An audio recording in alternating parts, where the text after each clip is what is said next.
სტუდენტთა დახმარების პროგრამის ფარგლებში დაფინანსების მოსაპოვებლად კონკურსზე განაცხადების მიღება დასრულდა. აჭარის განათლების სამინისტროში ამ დროისთვის უკვე 230 განაცხადია შესული.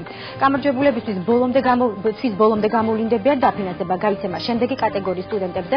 სტუდენტები მაღალმთიანი აჭარიდან დედიდან მამით ობოლი, უდედმამო, მრავალშვილიანი ოჯახის წევრი, სოციალურად დაუცველი, მათთვისაც 100,000 ქულა ნაკლები აქვს უპირატესობა მაღალი აკადემიური მოსწრების სტუდენტების მიენიჭებათ.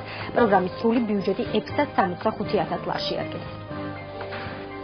შემოსულია სულ 230 განცხადება, დღის ბოლომდე 6 საათამდე ველოდებით კიდევ რამდენიმე განცხადებას. დაფინანსებას მოიპოვებს სტუდენტები, ვისაც ექნება, რა თქმა უნდა, მაღალი აკადემიური მოსწრება ბოლო სემესტრის განმავლობაში.